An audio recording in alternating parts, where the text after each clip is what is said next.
રાજકોટની કરી લઈએ કે જ્યાં વરસાદી માહોલે દાંડિયા સંચાલકોની મુશ્કેલી વધારી દીધી છે। રાત્રે પડેલા વરસાદના કારણે ગરબા ગ્રાઉન્ડમાં પાણી ભરાઈ ગયા છે। રેસક્રોસ ગ્રાઉન્ડમાં કાદવ કિચડ જામતા આયોજકો ચિંતામાં છે। પાર્કિંગની જગ્યા પર જ કિચડનું સામ્રાજ્ય છે। ગ્રાઉન્ડ બહાર લોકોને પસાર થવામાં હાલાકી પડી શકે છે।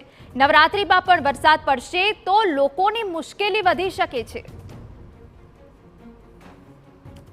નવરાત્રીને હવે ગણતરીના દિવસો બાકી છે અને તે પહેલા જે રીતે મેઘરાજા રાજકોટ સહિત ગુજરાતભરમાં મન મૂકીને વરસી રહ્યા છે તેને કારણે ખેલૈયાઓ અને રાસોત્સવના આયોજકોની મુશ્કેલી વધી શકે છે।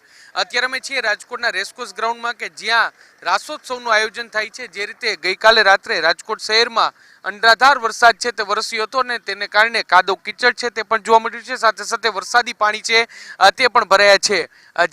જે રાસોત્સવના સંચાલકો છે તેમના દ્વારા તેમના ગ્રાઉન્ડમાં જે કપચી અને મોરમ છે તે પાથરવામાં આવી છે જેથી કરીને વરસાદી પાણી છે તે ન ભરાય અને એટલું જ નહીં પરંતુ કાદવ કીચડ છે તે ન થાય। પરંતુ જે રીતે વરસાદ છે તે વરસી રહ્યો છે ને હવામાન વિભાગે પણ અને હવામાન નિષ્ણાંતોએ જે રીતે આગાહી કરી છે કે આગામી નવરાત્રીના પર્વમાં પણ વરસાદ છે તે વરસી શકે છે જેને લઈને રાસોત્સવના આયોજકો છે તેની ચિંતામાં જરૂરથી વધારો છે તે જોવા મળ્યું છે। આ તમે દ્રશ્ય જુઓ રાજકોટનું રેસકોર્સ ગ્રાઉન્ડ કે જ્યાં બે મોટા રાસોત્સવના આયોજન થાય છે અને આ તમામ જગ્યા છે તે પાર્કિંગની જગ્યા છે। અહીંથી લોકો છે તે પોતાના વાહન પાર્ક કરતા હોય છે, પસાર થતા હોય છે અને તેમાં જે રીતે વરસાદી પાણી ભરાયા છે, કાદવ કીચડ છે તે જોવા મળ્યું છે જેને કારણે લોકોને ભારે હાલાકી પડે તે પ્રકારની સ્થિતિ છે તે જોવા મળી છે। હવે જે નવરાત્રીને ગણતરીના દિવસો બાકી છે ને જો આ જ પ્રકારે વરસાદી માહોલ રહ્યો તો જરૂરથી આયોજકો છે તેની મુશ્કેલીમાં વધારો છે તે થઈ શકે છે અને આ જે સ્થિતિ છે